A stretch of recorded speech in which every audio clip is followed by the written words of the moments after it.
नमस्ते सेंसे। नमस्ते नमस्ते। प्रणाम सेंसे। प्रणाम प्रणाम। चलिए शुरू करते हैं। हाँ सेंसे।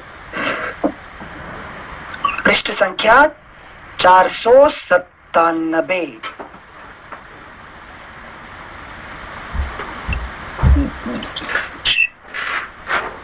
हाँ, द्वादशः सर्गः। श्रीराम आदि का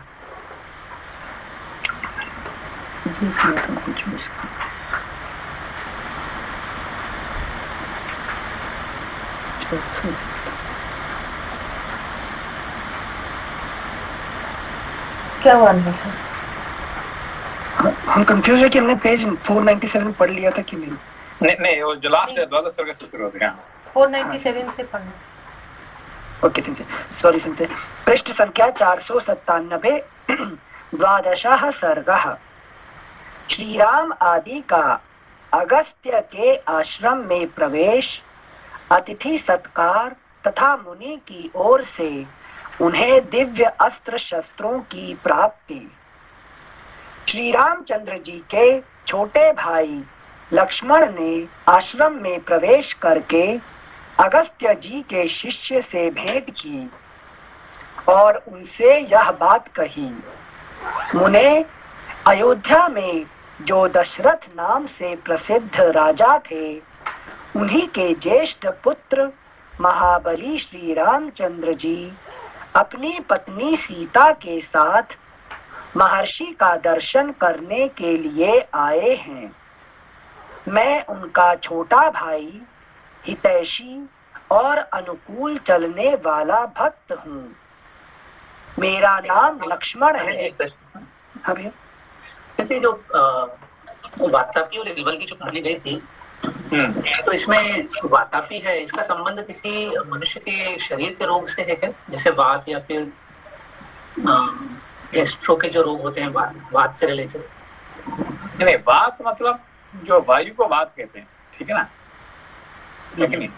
जो वायु पी के है कि नहीं पीता है उसको वातापी कहते हैं उसको, ठीक है ना? तो वात रोग जो होता है ना, वात रोग क्या है? जो वायु से रिलेटेड जो रोग होता है, वात पित्त कफ, 3 प्रकार का रोग होता है। सारे रोग को 3 प्रकार के ये होता है आयुर्वेद के हिसाब से, ठीक है ना? जी। क्या है? वात पित्त कफ। तो क्या फर्क है?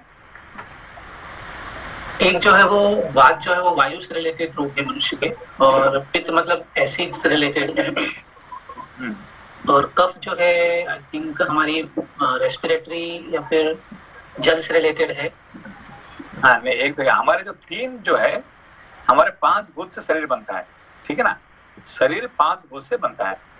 तो 5 भूत से 3 जो है ना हमेशा चलते फिरते हैं, प्रवाहित होते हैं। कौन कौन?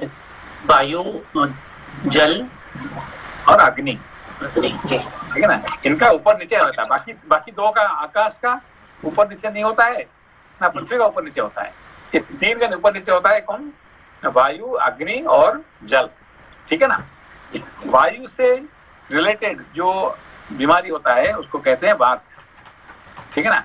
और जो अग्नि से रिलेटेड जो है उसको कहते हैं पित्त, अग्नि से। अच्छा। और जल से जो रिलेटेड होता है इसको कहते हैं कफ, ठीक है ना? जी। Thank you sensei. वो एक्चुअली हमें थोड़ा सा नाम वातापी लगा तो हमारा एक्चुअली वो मैं थॉट की जो वात को पीता है, मतलब बात को पीता है, मतलब वायु जो पीता है। वायु को पीता है, ठीक है ना? जी। सो सेंसे वायु को पीकर he might be creating imbalance, right?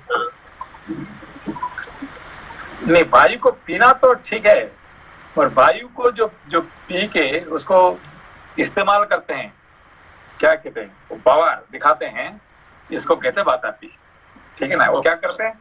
वायु का पावर से दूसरे को जो हिंसा करते हैं इसको वातापी कहते हैं, ठीक है ना? ठीक है जी, थैंक यू सेंसे। श्लोक संख्या 3। मैं उनका छोटा भाई, हितैषी और अनुकूल चलने वाला भक्त हूँ। मेरा नाम लक्ष्मण है। संभव है यह नाम कभी आपके कानों में पड़ा हो। हम सब लोग पिता की आज्ञा से इस अत्यंत भयंकर, अगला पृष्ठ 498, भयंकर वन में आए हैं और भगवान अगस्त्य मुनि का दर्शन करना चाहते हैं। आप उनसे यह समाचार निवेदन कीजिए। लक्ष्मण की वह बात सुनकर उन तपोधन ने बहुत अच्छा कहकर महर्षि को समाचार देने के लिए अग्निशाला में प्रवेश किया। अग्निशाला में प्रवेश करके अगस्त्य के उस प्रिय शिष्य ने, जो अपनी तपस्या के प्रभाव से दूसरों के लिए दुर्जय थे, उन मुनि श्रेष्ठ अगस्त्य के पास जा हाथ जोड़ लक्ष्मण के कथनानुसार उन्हें श्री रामचंद्र जी के आगमन का समाचार शीघ्रता पूर्वक यों सुनाया। महामुने, राजा दशरथ के ये दो पुत्र श्री राम और लक्ष्मण आश्रम में पधारे हैं। श्री राम अपनी धर्म पत्नी सीता के साथ हैं। वे दोनों शत्रु दमन वीर आपकी सेवा के उद्देश्य से आपका दर्शन करने के लिए आए हैं। अब इस विषय में जो कुछ कहना या करना हो, इसके लिए आप मुझे आज्ञा दें। शिष्य से लक्ष्मण सहित श्री राम और महाभागा विदेह नंदिनी सीता के शुभागमन का समाचार सुनकर महर्षि ने इस प्रकार कहा।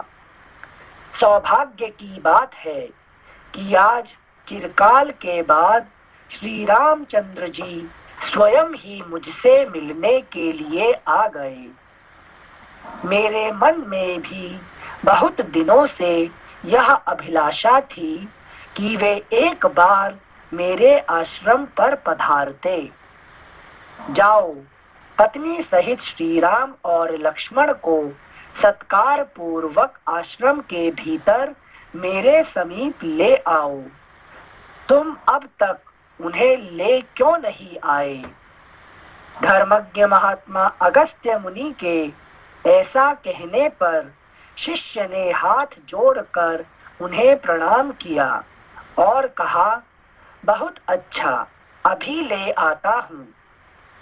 इसके बाद वह शिष्य आश्रम से निकलकर शीघ्रता पूर्वक लक्ष्मण के पास गया और बोला, श्री रामचंद्र जी कौन हैं? इसके बाद वह शिष्य आश्रम से निकलकर शीघ्रता पूर्वक लक्ष्मण के पास गया और बोला, श्री रामचंद्र जी कौन हैं? वे स्वयं आश्रम में प्रवेश करें और मुनि का दर्शन करने के लिए चले। तब लक्ष्मण ने शिष्य के साथ आश्रम के द्वार पर जाकर उसे श्री रामचंद्र जी तथा जनक किशोरी श्री सीता का दर्शन कराया। शिष्य ने बड़ी विनय के साथ महर्षि अगस्त्य की कही हुई बात वहां दोहराई और जो सत्कार के योग्य थे, उन श्री राम का यथोचित रीति से भली भांति सत्कार करके वह उन्हें आश्रम में ले गया। उस समय श्री राम ने लक्ष्मण और सीता के साथ आश्रम में प्रवेश किया। वह आश्रम शांत भाव से रहने वाले हरिणों से भरा हुआ था। आश्रम की शोभा देखते हुए उन्होंने वहां ब्रह्मा जी का स्थान और अग्नि देव का स्थान देखा। आश्रम की शोभा देखते हुए उन्होंने वहां ब्रह्मा जी का स्थान और अग्नि देव का स्थान देखा।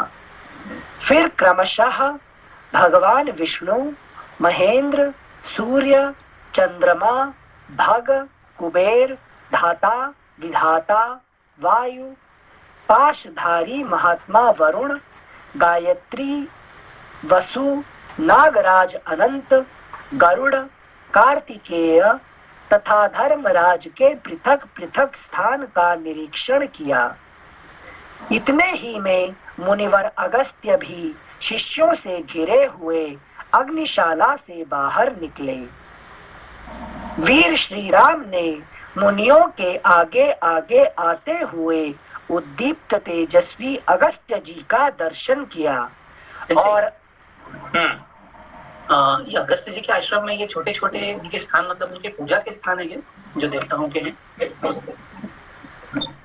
ये भी कह सकते हैं, जैसे कि अभी ये कहे कार्तिकेय भी वो अगस्त्य जी का साथ ही ज्यादा रहते हैं, ठीक है ना। इसलिए जो छोटे भाई कहते हैं ये कार्तिकेय जी का ही उनका कहते हैं, उनका कहते हैं कार्तिकेय जी जो है उनका छोटे भाई जी से ऊपर रहते हैं, ठीक है ना। जैसा काल लाने पड़े ना कि गणेश जी का अवतार ये बने, तो फिर उनका भाई कौन है? कार्तिकेय जी, ठीक है ना। जी संसद। Thank you sensei. श्लोक संख्या 21-22। इतने ही में मुनिवर अगस्त्य भी शिष्यों से घिरे हुए अग्निशाला से बाहर निकले। वीर श्री राम ने मुनियों के आगे आगे आते हुए उद्दीप्त तेजस्वी अगस्त्य जी का दर्शन किया और अपनी शोभा का विस्तार करने वाले लक्ष्मण से इस प्रकार कहा। अगला पृष्ठ 499। लक्ष्मण, भगवान अगस्त्य मुनि आश्रम से बाहर निकल रहे हैं। ये तपस्या के निधि हैं। इनके विशिष्ट तेज के आधिक्य से ही मुझे पता चलता है कि ये अगस्त्य जी हैं। सूर्य तुल्य तेजस्वी महर्षि अगस्त्य के विषय में ऐसा कहकर महाबाहु रघुनंदन ने सामने से आते हुए उन मुनीश्वर के दोनों चरण पकड़ लिए, जिनमें योगियों का मन रमण करता है अथवा जो भक्तों को आनंद प्रदान करने वाले हैं। वे धर्मात्मा श्री राम उस समय विदेह कुमारी सीता और लक्ष्मण के साथ महर्षि के चरणों में प्रणाम करके हाथ जोड़कर खड़े हो गए। महर्षि ने भगवान श्री राम को हृदय से लगाया और आसन तथा जल, पाद्य अर्घ्य आदि देकर उनका आतिथ्य सत्कार किया। फिर कुशल समाचार पूछकर उन्हें बैठने को कहा। अगस्त्य जी ने पहले अग्नि में आहुति दी, फिर वानप्रस्थ धर्म के अनुसार अर्घ्य दे अतिथियों का भली भांति पूजन करके उनके लिए भोजन दिया।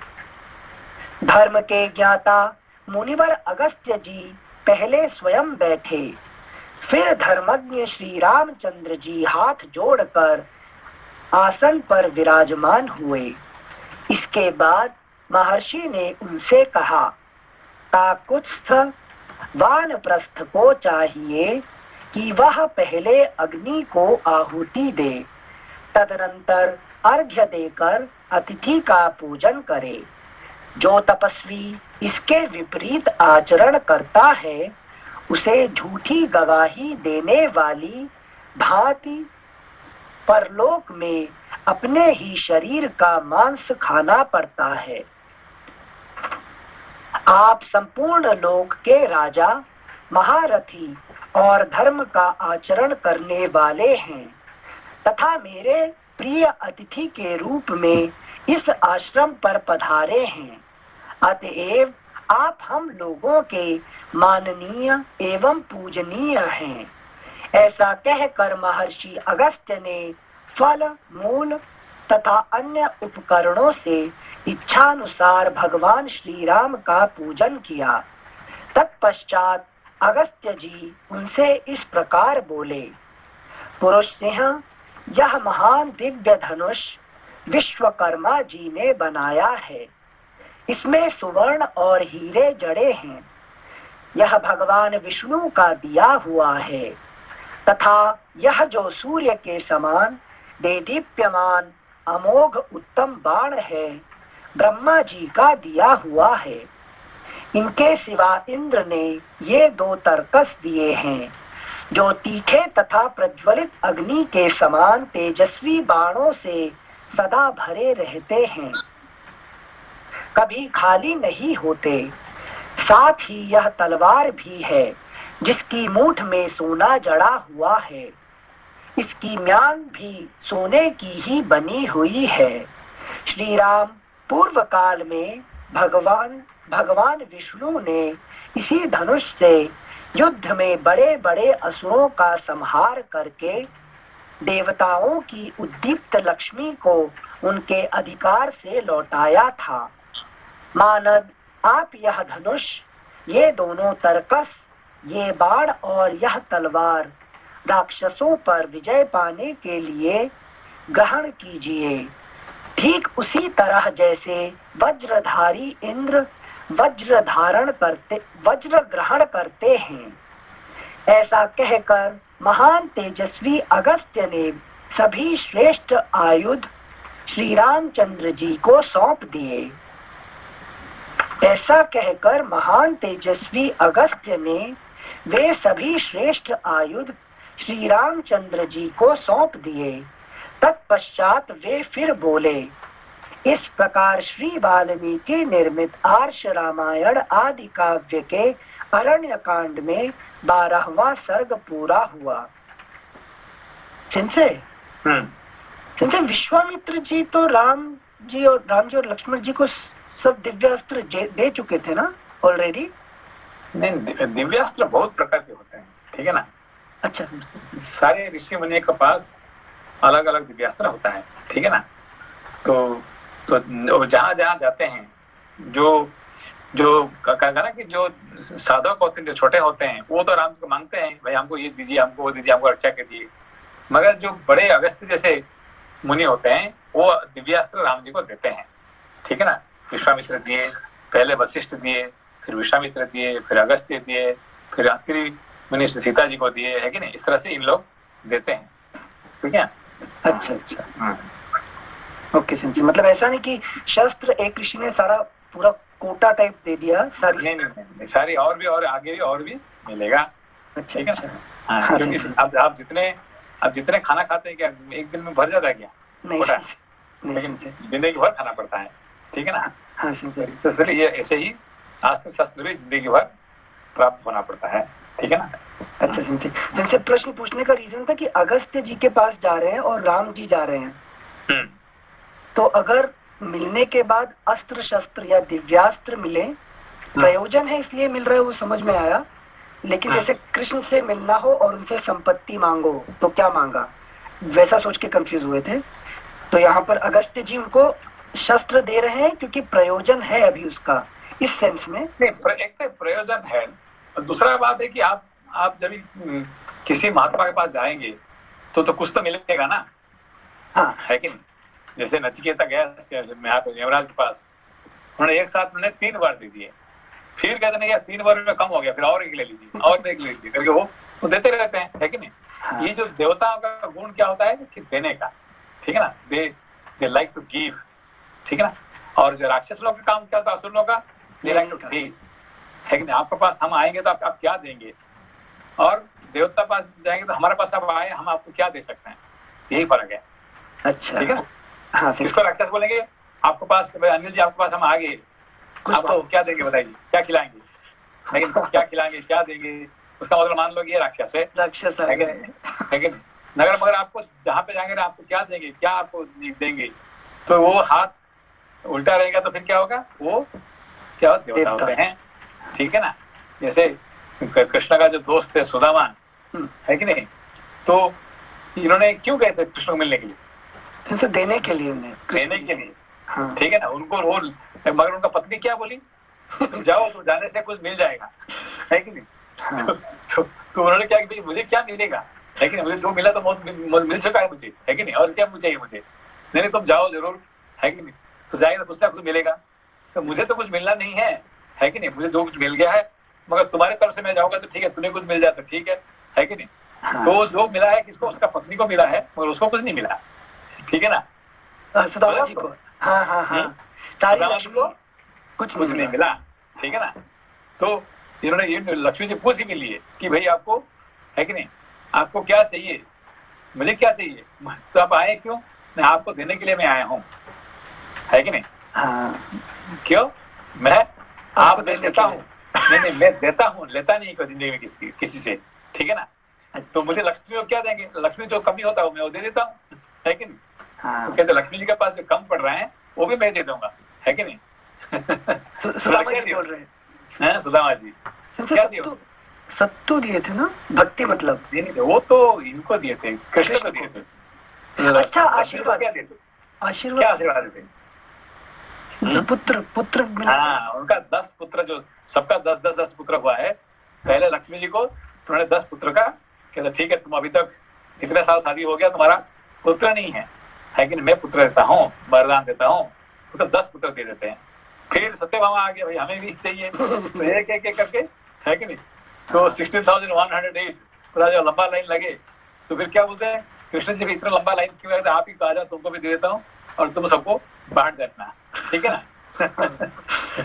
तो यही देने का होता है, इनका कोई लेना नहीं होता। ये देवता जो हायर होते हैं ना, दे लाइक टू गिव, और जो लोअर होते हैं दे लाइक टू टेक, ठीक है ना।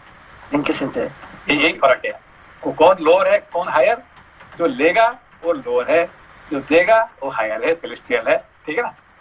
थैंक यू सो मच सिंसे, समझ आया। श्लोक संख्या 37।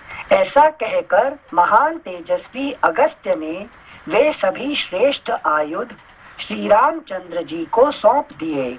तत्पश्चात वे फिर बोले।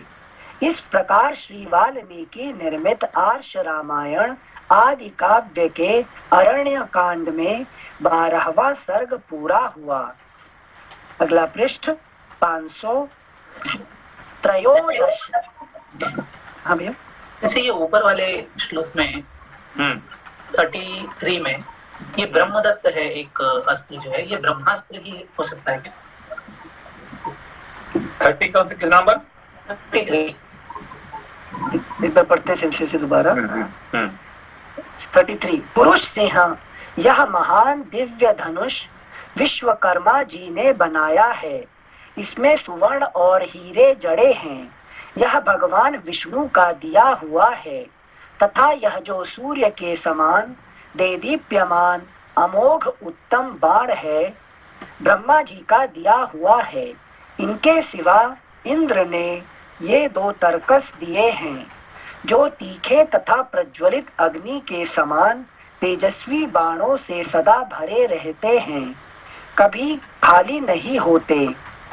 साथ ही यह तलवार भी है जिसकी मूठ में सोना जड़ा हुआ है। इसकी अच्छा, इनका प्रश्न था कि ब्रह्मदत्त जो है ना, ब्रह्मदत्त मतलब ब्रह्मा जी से दिया हुआ, है कि नहीं, ब्रह्मणः दत्ता, ब्रह्मणः दत्ता मतलब ब्रह्मा जी से जो दिया हुआ है कि नहीं, मुझे जो मिला है ब्रह्मा जी से, है ना। तो आप एक साथ बीच से ब्रह्मास्त्र मान सकते हैं, मतलब जो भी अस्त्र ब्रह्मा जी से मिला है, जो भी अस्त्र ब्रह्मा जी। और जैसे ये ऋषि ने इनको अस्त्र दिए भगवान श्री राम को, इसी तरह मतलब मॉडर्न वर्ल्ड में सारे जो आर्सेनल्स हैं, they are created by scientist and they give it to the governments, right. हाँ, सेम चीज है ना, ये जो भी बड़े बड़े साइंटिस्ट हैं, दे क्रिएट बिग हाँ, ये बात है। हाँ, थैंक यू। इनके से पृष्ठ संख्या 513 सर्गः। महर्षि अगस्त्य का श्री राम के प्रति अपनी प्रसन्नता प्रकट करके सीता की प्रशंसा करना। श्री राम के पूछने पर उन्हें पंचवटी में आश्रम बनाकर रहने का आदेश देना तथा श्री राम आदि का प्रस्थान। श्री राम, आपका कल्याण हो। मैं आप पर बहुत प्रसन्न हूँ।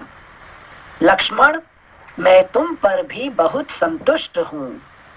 आप दोनों भाई मुझे प्रणाम करने के लिए जो सीता के साथ यहाँ तक आए, इससे मुझे बड़ी प्रसन्नता हुई है।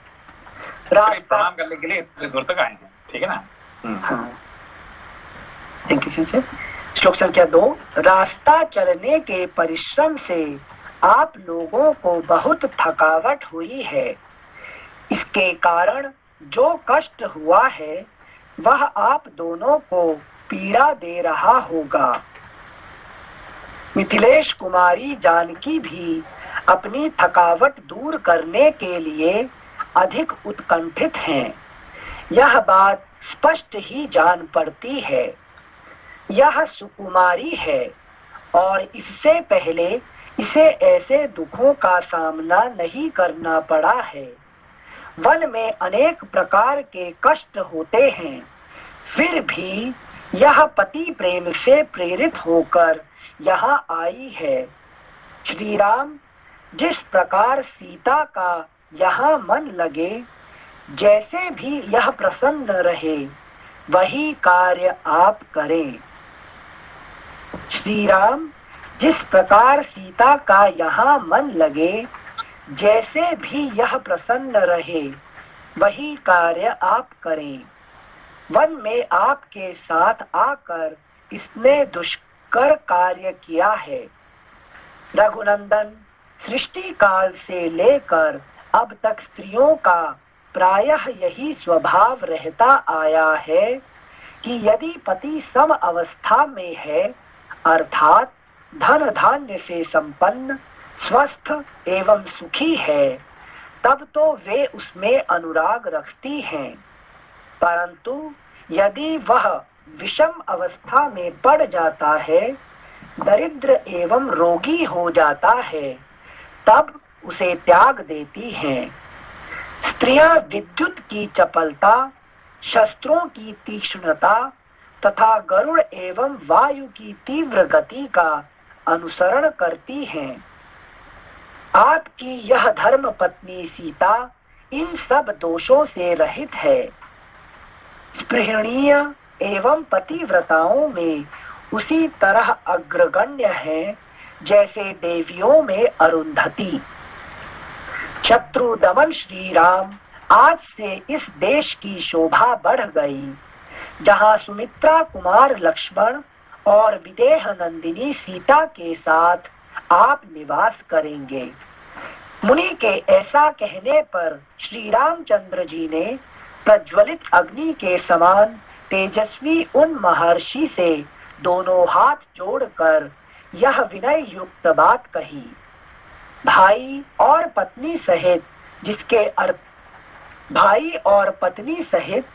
जिसके अर्थात मेरे गुणों से हमारे गुरुदेव मुनिवर अगस्त्य जी यदि संतुष्ट हो रहे हैं, तब तो मैं धन्य हूँ। मुझ पर मुनीश्वर का महान अनुग्रह है। परंतु मुने, अब आप मुझे ऐसा कोई स्थान बताइए जहाँ बहुत से वन हो, जल की भी सुविधा हो तथा जहाँ आश्रम बनाकर मैं सुखपूर्वक सानंद निवास कर सकूं। श्री राम का यह कथन सुनकर मुनि श्रेष्ठ धर्मात्मा अगस्त्य ने 2 घड़ी तक कुछ सोच विचार किया। तदनंतर जी संजय, यहाँ पे इस अध्याय में सीता जी के ऊपर मतलब 3 श्लोक जो है वो पूरे लिखे हुए हैं, जो अगस्त्य जी मतलब सीता जी के बारे में उनके स्वभाव को बता रहे हैं। मतलब उनको कुछ तो एहसास हो गया है कि भी यहाँ से there is something wrong going to happen with Sita ji. हाँ, वो जानते हैं ना, वो तो ब्रह्मर्षि है, आगे क्या होने वाला। देखिए एक्चुअली क्या है, यहाँ पे क्या कह रहे हैं कि यहाँ जो राम लक्ष्मण सीता कहाँ आए, अगस्त्य जी का मिलने के लिए आए हैं, ठीक है ना। उनका तो आश्रम है ही है, तो यहाँ रहने से काफी नहीं होता क्या, है कि नहीं। वो नहीं कह के वो जाना चाहते, हमको बताइए हम कहाँ आश्रम बना के रहेंगे। भाई तो आश्रम में तो आए है ना, यहाँ रुक गया ना, है कि नहीं। अब यहाँ रहने के लिए जगह तो है ही है, तो ये नहीं कह रहे कि हम यहाँ रह सकते हैं क्या, नहीं, हम कहाँ रहेंगे आप बताइए, हम कहाँ रहेंगे। तो इसीलिए वो ना चुप बैठ गए, है कि नहीं, मैं चुपचाप हो गए, थोड़ी गली यहाँ तो आए तो यहाँ से जाने के लिए क्यों तैयार हो गए, है कि नहीं। समझ गए नहीं। हाँ जी जी। Thank you sensei. श्लोक संख्या 12। श्री राम का यह कथन सुनकर मुनि श्रेष्ठ धर्मात्मा अगस्त्य ने 2 घड़ी तक कुछ सोच विचार किया। सीधा नहीं बोले, लेकिन थोड़ा 2 घड़ी तक उन्होंने सोचा कि भाई ये क्या हो गया इनको, लेकिन अभी तो आए हैं यहाँ नहीं रहे, लेकिन आके 1 दिन में रह के 2 दिन रह के कह रहे कि हम कहीं और कहीं जाएंगे, उसका मतलब इनका है कि नहीं, क्या हो रहा है, प्रारब्ध कहीं और ले जाना, प्रारब्ध खींच रहे हैं, है कि नहीं इनका प्रारब्ध खींचना शुरू कर दिया, है कि नहीं जैसे भविष्यवाणी तो कर दिए थे ना श्लोक 4 में, श्लोक 4 में भविष्यवाणी किए थे, श्री राम जिस प्रकार सीता का यहाँ मन लगे, जैसे भी यह प्रसन्न रहे, वही कार्य आप करें। ठीक है ना। तो सर ये भी समझ सकते हैं कि प्रारब्ध खींच रहा है, और ये भी है कि अगर वो जान गए हैं कि ये तो मतलब परब्रह्म है, तो ये उनकी लीला कुछ करना चाहते हैं, इस वजह से ये जा रहे हैं। नहीं, इसे नहीं, आप किस दृष्टि से देख रहे हैं, ठीक है ना। आप एक जीव दृष्टि से देखेंगे कि ईश्वर दृष्टि से देखेंगे क्या, है कि नहीं, आप कैसे देखेंगे, अभी जो भी है कि एक तरह से आपका प्रारब्ध खींच रहे हैं, इसीलिए आप क्या कह रहे हैं कि भाई मैं जाऊंगा कहीं पे, है कि नहीं, तो है कि नहीं ठीक है, थैंक यू सिंह। श्लोक संख्या 12। श्री राम का यह कथन सुनकर मुनि श्रेष्ठ धर्मात्मा अगस्त्य ने 2 घड़ी तक कुछ सोच विचार किया। तदनंतर वे यह शुभ वचन बोले, तात यहाँ से 2 योजन की दूरी पर पंचवटी नाम से विख्यात एक बहुत ही सुंदर स्थान है, जहाँ बहुत से मृग रहते हैं तथा फल मूल और जल की अधिक सुविधा है। इससे मतलब कंफर्टेबल प्लेस बता रहे हैं क्या अगस्त्य जी? मेरे आश्रम में कष्ट रहेगा तो near by there is very convenient. यहाँ पे तुमको रहने का इच्छा नहीं है, हाँ। तो फिर वहाँ जाओ, कहाँ पंचवटी में जाओ, जहाँ पे तुमको आगे पीने के लिए, वहाँ पे तो बहुत अच्छे हमने गए ना, कितनी सुंदर जगह है वो, हाँ, पंचवटी, हाँ। तो वहाँ पे पानी भी काफी है कि नहीं, वहाँ पे रहने के लिए भी अच्छे है कि नहीं, सब कुछ सही है कि नहीं, वहाँ से जाओ, वहाँ पे रहो, ठीक है ना। अच्छा, और मेन चीज क्या है, वो उनको राक्षस को मारने के लिए इंटरेस्ट है, और वहाँ राक्षस आ ही जाएंगे, ठीक है ना। हाँ, राइट। अगस्त्य मुनि क्या तो राक्षस आएंगे नहीं है, तो यार आएंगे तो काम नहीं होगा, वो खा जाएंगे ना, इसलिए अगस्त्य मुनि खा जाएंगे सारे। बाय द वे कौन सी सिटी है वहाँ आजू बाजू पंचवटी, जहाँ पे मतलब गोदावरी के तट पे है, इतना तो बताया है, पर विच सिटी कभी गए नहीं क्या? नहीं सेंसे हम नहीं गए। अरे एक बार जाइए, यहाँ से सबसे नजदीक सिटी क्या है? नासिक है ना, नासिक है। जो वहाँ से नासिक मतलब कहाँ? त्र्यंबकेश्वर,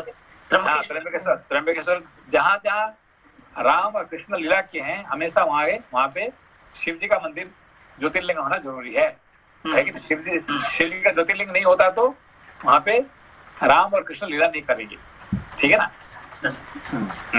अच्छा, तो त्र्यंबकेश्वर तो सिंसे हम गए हैं, पर शायद वहाँ से कुछ दूर पे होगी। नहीं, आप थोड़ा जहाँ भी जाते हैं ना, थोड़ा इंटरेस्ट पैदा कीजिए, है कि नहीं। यहाँ तो शिव जी का मंदिर है, तो फिर जरूर कृष्ण और राम का लीला तो होगा ही होगा। कहाँ है कि नहीं, शिव जी का वहाँ है, ज्योतिर्लिंग है, और रामलीला नहीं है, कृष्ण लीला नहीं हुआ, कोई ना कोई अच्छा कोई ना कोई स्थान जरूर होगा पास में। हाँ, ठीक है ना। Thank you. नेक्स्ट टाइम जरूर जाके देखना पंचवटी, ठीक है। पंचवटी पर 5 वट वृक्ष है वहाँ पे है, ठीक है। अभी आज भी आपको 5 वट वृक्ष मिलेगा आपको, ठीक है ना। और इतना भी दूर नहीं है सही, वहाँ से भी इतना, नासिक से भी इतना दूर नहीं है। मीन्स हम लोग जब गए थे, एक दिन में वो त्र्यंबकेश्वर जाके फिर पंचवटी दर्शन करके वो हनुमान मंदिर, गोदावरी सब कुछ देख सकते हैं, ऐसा दूर नहीं है, ठीक है ना। Thank you sensei. श्लोक संख्या 14। वहीं जाकर लक्ष्मण के साथ आप आश्रम बनाइए और पिता की यथोक्त आज्ञा का पालन करते हुए वहां सुख पूर्वक निवास कीजिए। श्लोक संख्या 15। अनघ आपका और राजा दशरथ का यह सारा वृत्तांत मुझे अपनी तपस्या के प्रभाव से तथा आपके प्रति स्नेह होने के कारण अच्छी तरह विदित है। बता देखिए, आपके प्रति स्नेह है है कि नहीं, और मेरा तपस्या का बल से मैं सब जानता हूँ, है कि अभी तक जो हुआ है वो भी जानता हूँ, आगे क्या होने वाला वो भी जानता हूँ। अच्छा, देन तो गाइड कर सकते थे ना? नहीं, कभी भी देखिए, कोई भी ज्योतिष होता है, कोई भी ज्ञानी होता है, आपको आगे का बात कह देगा तो, है कि नहीं, सिद्धि चली जाए। हाँ, नहीं होता है, ठीक है ना। ओके, हाँ सिद्धि। Thank you Singh. अगला पृष्ठ 501। आपने तपोवन में मेरे साथ रहने की और वनवास का शेष समय यही बिताने की अभिलाषा प्रकट करके भी दो यहाँ से अन्यत्र रहने योग्य स्थान के विषय में मुझसे पूछा है, इसमें आपका हार्दिक अभिप्राय क्या है? यह मैंने अपने तपोबल से जान लिया है। आपने ऋषियों की रक्षा के लिए राक्षसों के वध की प्रतिज्ञा की है। इस प्रतिज्ञा का निर्वाह अन्यत्र रहने से ही हो सकता है, क्योंकि यहाँ राक्षसों का आना जाना नहीं होता। Entry is barred। श्लोक संख्या 17। इसीलिए मैं आपसे कहता हूँ कि पंचवटी में जाइए, वहाँ की वनस्थली बड़ी ही रमणीय है। वहाँ मिथिलेश कुमारी सीता आनंद पूर्वक सब ओर विचरेंगी। रघुनंदन, वह स्पृहणीय स्थान यहाँ से अधिक दूर नहीं है, गोदावरी के पास उसी के तट पर है, अतः मैथिली का मन वहाँ खूब लगेगा। महाबाहो, वह स्थान प्रचुर फल मूलों से संपन्न, भांति भांति के विहंगमों से सेवित, एकांत, पवित्र और रमणीय है। श्री राम, आप भी सदाचारी और ऋषियों की रक्षा करने में समर्थ हैं, अतः वहां रहकर तपस्वी मुनियों का पालन कीजिएगा। वीर, यह जो महुओं का विशाल वन दिखाई देता है, इसके उत्तर से होकर जाना चाहिए। उस मार्ग से जाते हुए आपको आगे एक बरगद का वृक्ष मिलेगा। उससे आगे कुछ दूर तक ऊंचा मैदान है। उसे पार करने के बाद एक पर्वत दिखाई देगा। उस पर्वत से थोड़ी ही दूर पर पंचवटी नाम से प्रसिद्ध सुंदर वन है, जो सदा फूलों से सुशोभित रहता है। महर्षि अगस्त्य के ऐसा कहने पर लक्ष्मण सहित श्री राम ने उनका सत्कार करके उन सत्यवादी महर्षि से वहां जाने की आज्ञा मांगी। उनकी आज्ञा पाकर उन दोनों भाइयों ने उनके चरणों की वंदना की और सीता के साथ वे पंचवटी नामक आश्रम की ओर चले। राजकुमार श्री राम और लक्ष्मण ने पीठ पर तरकस बांध हाथ में धनुष ले लिए। वे दोनों भाई समरांगणों में कातरता दिखाने वाले नहीं थे। वे दोनों बंधु महर्षि के बताए हुए मार्ग से बड़ी सावधानी के साथ पंचवटी की ओर प्रस्थित हुए। इस प्रकार श्री वाल्मीकि निर्मित आर्ष रामायण आदि काव्य के अरण्य कांड में 13वां सर्ग पूरा हुआ। 14 सर्गः। पंचवटी के मार्ग में जटायु का मिलना और श्री राम को अपना विस्तृत परिचय देना। पंचवटी जाते समय बीच में श्री रामचंद्र जी को एक विशालकाय गृध्र मिला, जो भयंकर पराक्रम प्रकट करने वाला था। वन में बैठे हुए उस विशाल पक्षी को देखकर महाभाग श्री राम और लक्ष्मण ने उसे राक्षस ही समझा और पूछा, आप कौन हैं? तब उस पक्षी ने बड़ी मधुर और कोमल वाणी में उन्हें प्रसन्न करते हुए से कहा, बेटा, मुझे अपने पिता का मित्र समझो। अगला पृष्ठ 502। पिता का मित्र जानकर श्री रामचंद्र जी ने गृध्र का आदर किया और शांत भाव से उसका कुल एवं नाम पूछा। श्री राम का यह प्रश्न सुनकर उस पक्षी ने उन्हें अपने कुल और नाम का परिचय देते हुए समस्त प्राणियों की उत्पत्ति का क्रम ही बताना आरंभ किया। उन महाबाहु रघुनंदन पूर्व काल में जो जो प्रजापति हो चुके हैं उन सब का आदि से ही वर्णन करता हूँ। सुनो, उन प्रजापतियों में सबसे प्रथम करदम हुए। उन कोई भी जो आप किसी को सेलेस्टियल बीइंग है ना, ऋषि मुनि कोई गंधर्व है कि जिसको पूछेंगे तो वो कहाँ से शुरू करते हैं? हमेशा ब्रह्मा जी से शुरू करेंगे, मतलब प्रजापति से शुरू करेंगे, मतलब मनु से शुरू करेंगे, है कि नहीं? अपना आप मेरे पिताजी का नाम ये था, मेरा दादाजी का नाम ये था, बस यहाँ से खत्म, वो नहीं है। हमेशा कहाँ से शुरू होता है? ब्रह्मा जी से, प्रजापति से, ना मनु से, फिर आप जानते हैं, है कि नहीं? वैवस्वत मनवंतरे अष्टाविंशतितमे कली युगे कली प्रथम चरणे भूलोके जम्बूद्वीपे, है कि नहीं? इस तरह से शुरू होता है कि नहीं? हाँ, थैंक यू सेंसे।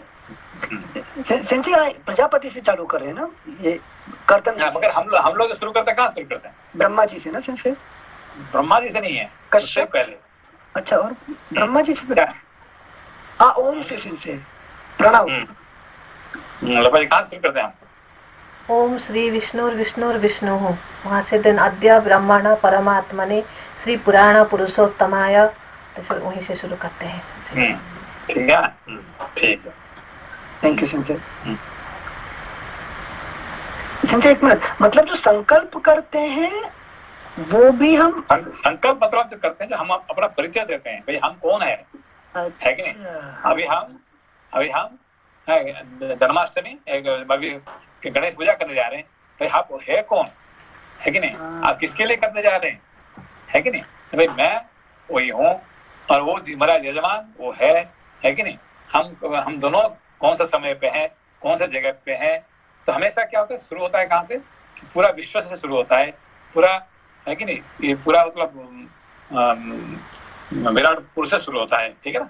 और जैसे ही अपने पढ़ाए थे, समझाए थे एक बार पूजा में, मैं देखा था कि पुरोहित क्या करते हैं कि यजमान को ऐसे जैसे हम लोग अपना परिचय देते हैं कि मैं इसकी बेटी हूँ, कि इसका बेटा हूँ, वहीं से फिनिश हो जाता है। बट आप जब पूजा करते हैं तभी हम लोग शुरू करते हैं, आप बोलते हैं कि कौशिक गोत्रोत्पन्न और भरद्वाज गोत्रोत्पन्न, अगस्त्य गोत्रोत्पन्न, देन वहीं से शुरू होता है कि यही गोत्र से मैं बिलोंग, मतलब कि वो जो है यजमान जो बिलोंग करते हैं, वहाँ पिता माता दादाजी उन लोगों का नाम नहीं करते, पहले यही गोत्रोत्पन्न से शुरू करते हैं जब हम प्राइवेट पूजा करते हैं, न सामूहिक पूजा। ठीक है ना?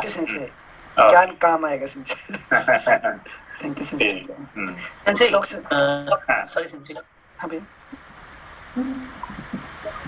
भैया। जैसे कोई बोल रहे थे बीच में, नहीं बोलिए। हाँ जी, जैसे जो ये लोपासा ने भी बताया विष्णु, ये मतलब अपने परिचय का मंत्र है क्या ऐसा? हाँ, अपने परिचय, अपना यजमान का जो परिचय है, और जो सामूहिक पूजा में जो जितने लोग आए हैं इन लोगों का परिचय, है कि नहीं? हम हमेशा हमारा परिचय कहाँ से शुरू करते हैं, है कि नहीं? पूरा, है कि नहीं, ब्रह्मांड से, विराट पुरुष से, है कि नहीं? वहां से आज तक, है कि नहीं? तो आप कहाँ के रहने वाले हैं? तो आप क्या बोलते हैं? मनीष, आप कहाँ के रहने वाले? जी, हम खंडवा के रहने वाले हैं, मध्य प्रदेश। वो नहीं है, छोटा कर दिए। जम्बू द्वीप पे भरतखंड है। जम्बू द्वीप में नहीं, ये हम इस विश्व में, विश्व में, है कि नहीं? विश्व में इतने ये है, उसमें से पृथ्वी, है कि नहीं? विश्व से एक सौर मंडल है कि नहीं? सौर मंडल में एक पृथ्वी है, पृथ्वी में एक भारत, है कि नहीं? ये देश है, उसमें से मध्य प्रदेश एक प्रदेश है, उसमें इस तरह से आप कहेंगे तो फिर उसका मतलब आपका परिचय ठीक हुआ, ठीक है ना। अब मुझे मांडवा भाई मांडवा कहाँ है आपके पता ही नहीं, लोग जहाँ इतने आदमी बैठे ये पता ही नहीं है, फिर क्या मतलब, ठीक है ना। तो बेसिकली सेलेस्टियल बीइंग को वहां से समझ में आएगा ना, सिंस इसलिए जो सेलेस्टियल बीइंग है, हाँ, तो उनको सेंस वो बड़े कॉन्टेक्स्ट में ही समझ में आता है। इज दैट द रीजन कि हम लोग नहीं सबको, अभी जिसी को बताया, यही मैं कह रहा हूँ कि भाई ये जो महान लोग, अभी देखिए अभी जटायु ने अपना परिचय कहाँ से दे रहे हैं, है कि नहीं, प्रजापति कर्दम से शुरू कर, है कि नहीं। अच्छा। तो वो उसका मतलब ये भाई ये कोई साधारण गीत नहीं है कि नहीं। साधारण भजन क्या करेगा, अरे भाई मेरा भूख लग रहा है, तेरे को मैं खा लूंगा, पहले बाद में बात करते हैं, है कि नहीं। तो ये गीत क्या है, ये कोई साधारण गीत नहीं है, ये तो पूरा एक सेलेस्टियल थिंग है, ठीक है ना। नमस्ते, एक मिनट विपिन जी कुछ कह रहे हैं। हाँ, एक प्रश्न में आवाज आ रही है क्या? हाँ आवाज आ रही है, बोलिए। भाई ये जो कर्दम प्रजापति कर्दम जो है, ये हाँ। वही है क्या जिन्हें लक्ष्मी जी का पुत्र कहा जाता है? हाँ, उनको भी लक्ष्मी जी का पुत्र कहा जाता है। हाँ वही कर्दम प्रजापति है। हाँ सही कहा। अच्छा जी ओके। और उनका पुत्र बने हैं कपिल मुनि, ठीक है ना। ठीक, अब आइए क्या बोले थे।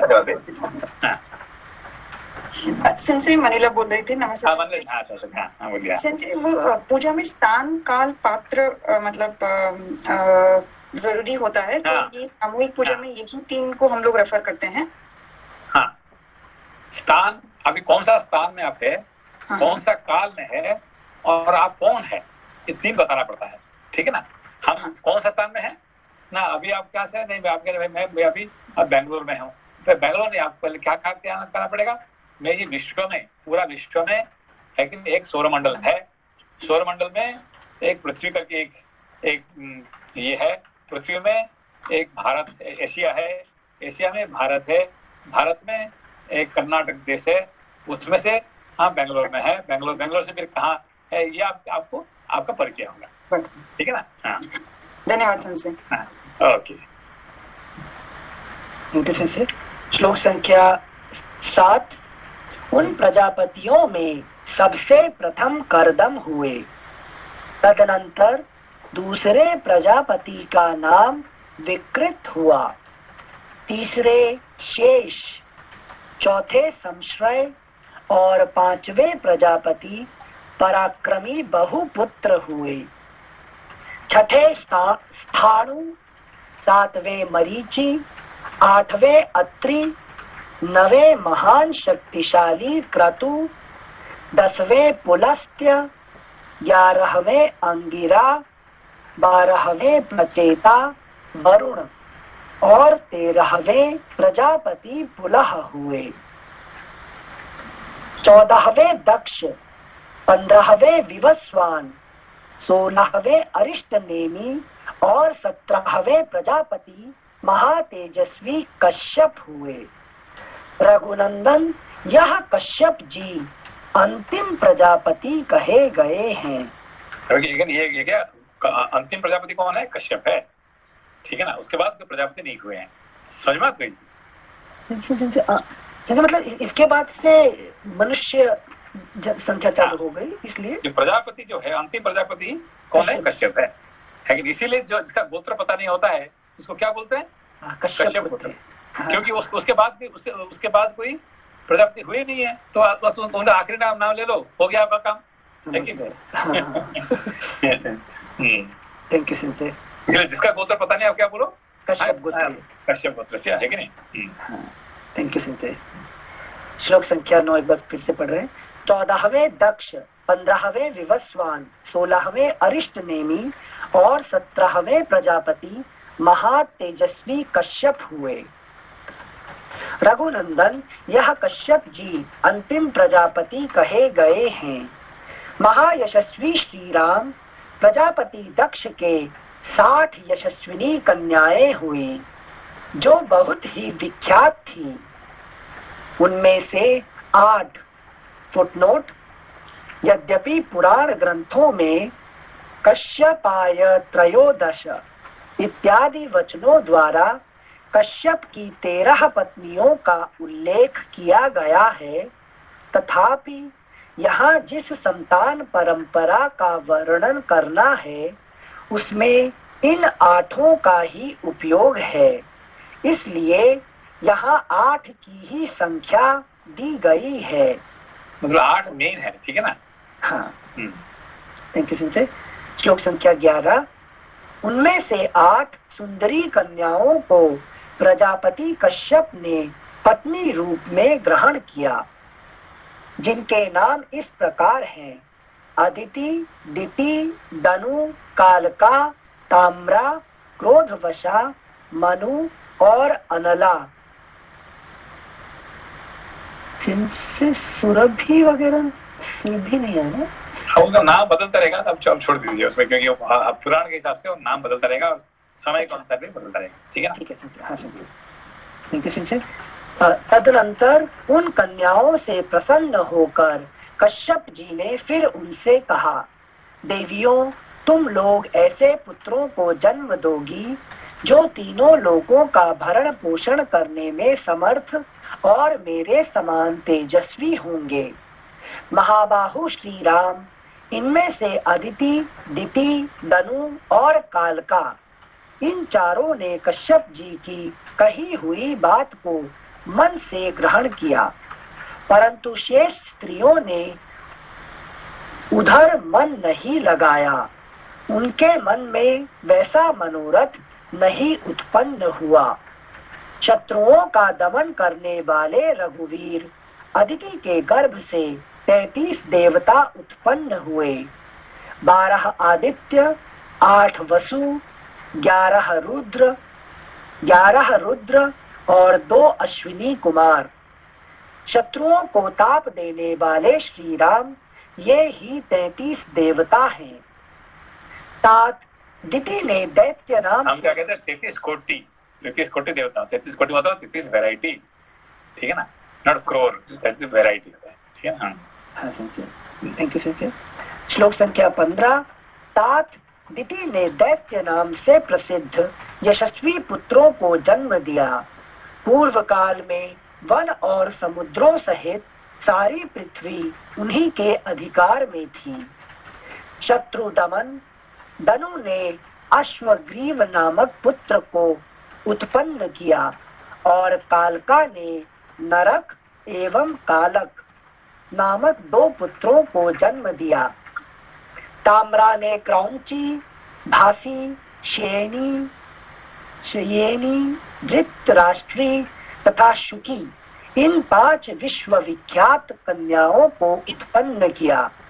इनमें से क्रौंची ने उल्लुओं को, भासी ने भास नामक पक्षियों को, शयेनी ने परम तेजस्वी शेनों, बाजों और गीधों को तथा धृतराष्ट्री ने सब प्रकार के हंसों और कल हंसों को जन्म दिया।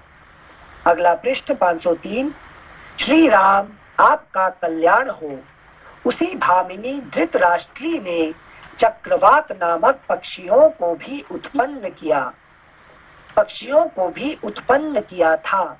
ताम्रा की सबसे छोटी पुत्री शुकी ने नता नाम वाली कन्या को जन्म दिया।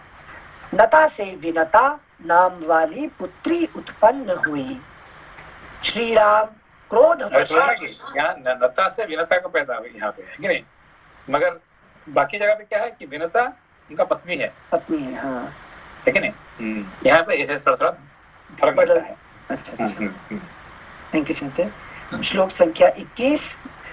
श्री राम सिंसे ये सारी कथा जटायु गीत होकर सुना रहे हैं अपना परिचय देने के लिए? नहीं, ऐसा हाँ, ये अपना परिचय देने के लिए यही होता है कि जो हम कहते हैं सेलेस्टियल बीइंग है कि नहीं, जो महान सत्पुरुष होते हैं, बड़े होते हैं, वो अपना परिचय ऐसे देते हैं। तो फिर नहीं तो फिर गीत कह देगा भाई मैं तो इनका सूर्य का अरुण का मैंने पोता हूँ, तो फिर आप यार तू तो गीत है, तू क्या बात कर रहा है कि नहीं? आप मानेंगे क्या? नहीं मानेंगे। लेकिन ये पूरा ऐसे कहानी बताएगा तो फिर आपको मानना ही पड़ेगा, तो ये तो साधारण यही नहीं है कि नहीं? मैं तो गीत बताएगा भाई मैं तो अरुण है ना, सूर्य का जो जानते हैं, उनका मैं बेटा हूँ, तो फिर आप क्या कहें, अरे ये कहाँ से आ गया, ये है कि नहीं? हाँ, गालने में होगा कोई। हाँ सिंचे, थैंक यू सिंचे। श्लोक संख्या 20। श्री राम क्रोधवशा ने अपने पेट से 10 कन्याओं को जन्म दिया, जिनके नाम हैं मृगी, मृगमंदा, हरि, भद्रमदा, मातंगी, शार्दूली, श्वेता, सुरभि, सर्वलक्षण संपन्ना, सुरसा और कद्रुका। नरेशों में श्रेष्ठ श्री राम मृगी की संतान सारे मृग हैं और मृगमंदा के ऋक्ष, श्रीमर और चमर। भद्रमदा ने इरावती नाम की कन्या को जन्म दिया, जिसका पुत्र है ऐरावत नामक महान गजराज, जो समस्त लोगों को अभीष्ट है। हरि की संतानें हरि, सिंह तथा तपस्वी विचारशील वानर तथा गोलांगूल लंगूर हैं। क्रोधवशा की पुत्री शार्दूली ने व्याघ्र नामक पुत्र उत्पन्न किए। नरश्रेष्ठ मातंगी की संतानें मातंग हाथी हैं। काकुत्स्थ श्वेता ने अपने पुत्र के रूप में एक दिग्गज को जन्म दिया। श्री राम आपका भला हो। क्रोधवशा की पुत्री सुरभि देवी ने 2 कन्याएं उत्पन्न की, रोहिणी और यशस्विनी गंधर्वी।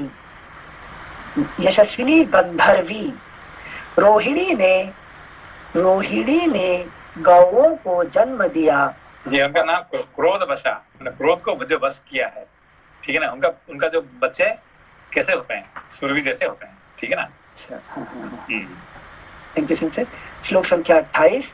रोहिणी ने गौओं को जन्म दिया और गंधर्वी ने घोड़ों को ही पुत्र रूप में प्रकट किया। श्री राम सुरसा ने नागों को और कद्रु ने पन्नगों को जन्म दिया। क्या देखिए, सुरसा ने नागों को और सांप को जन्म दिया, कद्रु ने, है कि नहीं। ये नागों और सर्पों में यही फर्क होता है, ठीक है ना। कद्रु ने सर्प को दिया और सुरसा ने नागों को। अच्छा। भागवत में दोनों एक ही था। कद्रु जी ने जन्म, कद्रु और विनता थे ना। ओके, हम मिक्स कर रहे हैं। विनता ने किया था अरुण और गरुण, और कद्रु ने सारे सांप और नाग। अच्छा, थोड़ा अंतर है। Thank you sensei. श्लोक संख्या 29। नर श्रेष्ठ महात्मा कश्यप की पत्नी मनु ने ब्राह्मण, क्षत्रिय, वैश्य तथा शूद्र जाति वाले मनुष्यों को जन्म दिया। महात्मा कश्यप की पत्नी मनु ने ब्राह्मण, क्षत्रिय, वैश्य तथा शूद्र जाति वाले मनुष्यों को जन्म दिया। मुख से ब्राह्मण उत्पन्न हुए और हृदय से क्षत्रिय। दोनों उरुओं से वैश्यों का जन्म हुआ और दोनों पैरों से शूद्रों का, ऐसी प्रसिद्धि है। कश्यप पत्नी अनला ने पवित्र फल वाले समस्त वृक्षों को जन्म दिया। कश्यप पत्नी ताम्रा की पुत्री जो शुकी थी, उसकी पौत्री विनता थी, तथा कद्रु सुरसा की बहन एवं क्रोधवशा की पुत्री कही गई है। इनमें से कद्रु ने 1,000 नागों को उत्पन्न किया, जो इस पृथ्वी को धारण करने वाले हैं, तथा विनता के 2 पुत्र हुए, गरुड़ और अरुण। उन्हीं विनता नंदन अरुण से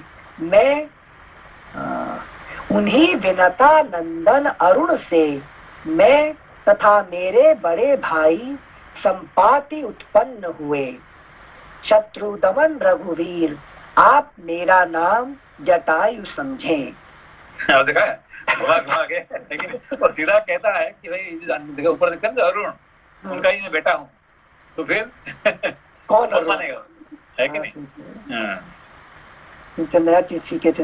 इंट्रोडक्शन इटसेल्फ इज एक्सप्लेन्स कि आप who you are, है कि नहीं। आप विराट पुरुष से क्या लगते हैं वो आपको पता चलेगा, है कि नहीं। यानी आप जानते हैं मेरा पिताजी है ना, उनका बड़े बड़े मूछ था, लेकिन और ऐसा उसको डराते थे, ऐसे करते थे, तो फिर उसका मतलब क्या, आप अहंकारी है, ठीक है ना। मगर आप पूरा विराट पुरुष से जोड़ देंगे आपको, लेकिन तो मतलब आप विराट पुरुष है। Thank you sincere. श्लोक संख्या 33। उन्हीं विनता नंदन अरुण से मैं तथा मेरे बड़े भाई संपाति उत्पन्न हुए। शत्रु दमन रघुवीर आप मेरा नाम जटायु समझें।